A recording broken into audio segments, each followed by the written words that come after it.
Aries, hi! Welcome to Mystic Queen PH. At ito ang inyong energy update for July 1 to 15, 2025. So if you're interested in private readings, meron tayong link sa description at sa pinned comment. Paki-check nyo lang information kung paano mag-book for a private reading. And please subscribe to our channel to show your support. Like, share this video, at comment na rin kayo kung kayo'y naka-resonate. Okay, let's see. Energy update for Aries, July 1 to 15. This is your overall energy, possible challenge, opportunity, blessings. Tingnan natin yung sa money, career, finances. Money, career, finances, and love life. Okay, bottom of the deck is the Fool. Okay, so this is taking a leap of faith, no? So, kumbaga, pagbabaka sakali, pagkakaroon ng lakas ng loob, na sumubok sa mga bagay na wala ka pang idea kung ano yun. Maaring unfamiliar routes, no? Hindi ka pa pamilyar sa lugar na yon or sa area na yon. But you know that you are on that route, na kailangan mo talaga siyang gawin, no? Para magkaroon ng pagbabago, 'di ba? Maari kasing you were feeling stuck in a situation na parang feeling mo something is missing, or nawawalan ka na ng sense of excitement sa buhay. So, ngayon, ikaw mismo yung naghahanap ng excitement sa buhay mo. Ikaw mismo yung nagtitake ng action para may magbago sa buhay mo. Yeah, some of you, meron kayong mga major decisions in life na ginawa or gagawin. Like, for example, lilipat kayo ng bahay, lilipat kayo ng trabaho. Gusto nyo bago lahat. Like, bago sa paningin mo. Some of you, maaring kayo ay lilipat sa ibang bansa, doon na kayo titira, ganyan. So, opportunities are everywhere para sa inyo kung willing lang kayo na sumubok at maglakas ng loob. Okay? So, for your overall energy, you have the Two of Cups. This can be, marami kasing meaning to, no, for some of you. But, I'm seeing this as, yung relationship mo sa sarili mo. Oo. Knowing what you really want, what you don't want, no? Ano yung mga bagay na gusto mo, ano yung ayaw mo. This is you talking to yourself. Sino ba rito yung nakikipag-usap sa kanyang sarili? Kasi ako, ginagawa ko rin yun eh. Kasi nagkakaroon ka ng awareness na, okay, I am in this situation, na ano ba yung, kung papayuhan ko yung sarili ko, kung bibigyan ko ng advice yung sarili ko, anong advice ibibigay ko, 'di ba? So, when you become aware of your situation, mas nagiging malawak yung pananaw mo sa buhay at mas nagiging madali para sa iyo na makapagdesisyon, because Two of Cups is also about making a decision. Saan ka mas magiging masaya, ano ang dapat mong i-follow na path na kung saan may fulfillment para sa iyo. So, yung iba naman, maaring this is deciding kung papasok ka sa isang relationship or sa isang commitment na nasa harapan mo na ngayon, no? But as a challenge, I'm seeing this as parang nagdadalawang isip ka. You are not sure if the person's yung interest or intention ng taong to sa'yo ay totoo. So, somehow parang nag-aalangan ka dyan.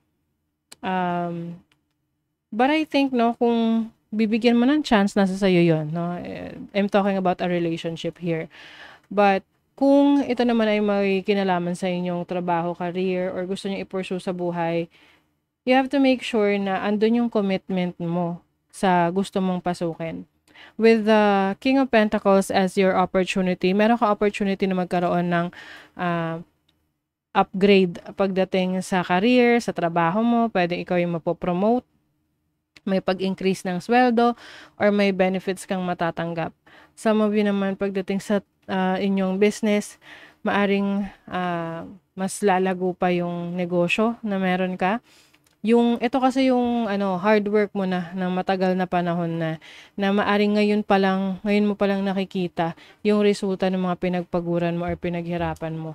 with the Seven of Pentacles here as your blessing, kung ano yung hinihintay mo, darating na. May hinihintay ka na big break para sa'yo, ito na, parating na siya. Dahil ikaw ay naging very patient for your own time, no? And then for your money, career, finances, you have the moon. The moon is about worries, no? Yung iba sa inyo nag-aalala, ano kaya, paano nang gagawin ko? I'm not really sure. So the moon is also asking you to tap into your instinct, to your intuition, kung ano talaga yung nararamdaman mo. Minsan kasi, mas, parang hinahayaan natin or hindi natin pinapansin yung instinct natin, yung intuition natin, what's within us. Kasi maaring hindi to katanggap-tanggap sa society, yung gusto mo. Or maaring mas logical kasi or mas practical kasi kung ito yung gagawin mo. Pero hindi naman talaga yun yung gusto mo. So, it's time to ask yourself what you really want. Are you really happy? Masaya ka ba talaga dyan?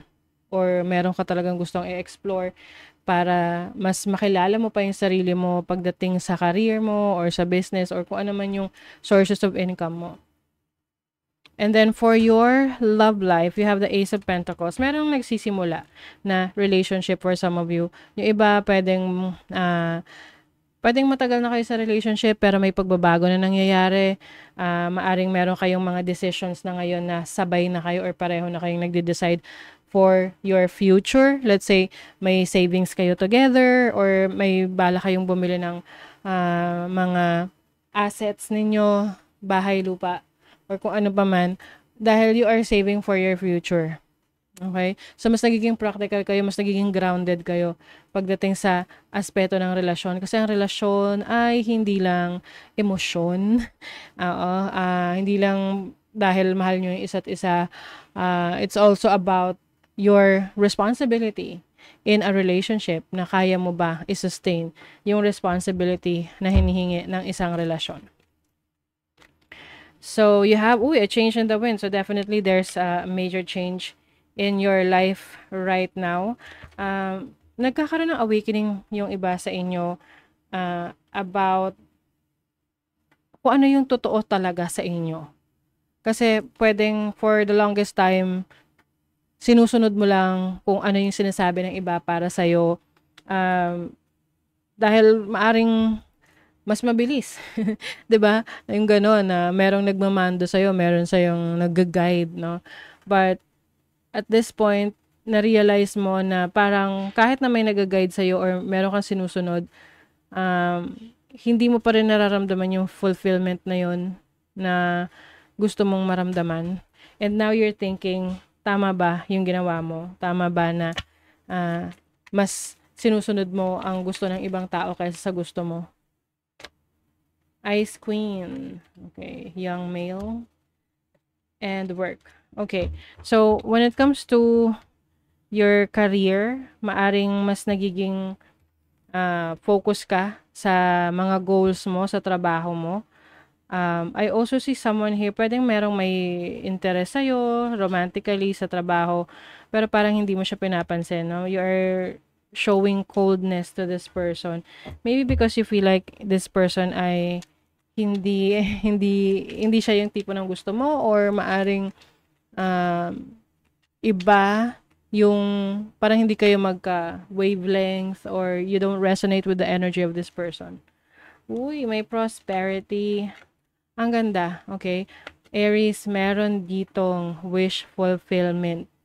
Like what I mentioned kanina, yung pinaghirapan mo, yung matagal mo nang hinihintay, ayan na, parating na. This can be a big break sa trabaho, opportunities, and also good fortune, no? May success. And then, I also see you na maaring meron kang business partner or you will partner with someone na pareho yung interest ninyo together. For a specific reason or for a specific mission. Can be romantic, pwede ring career.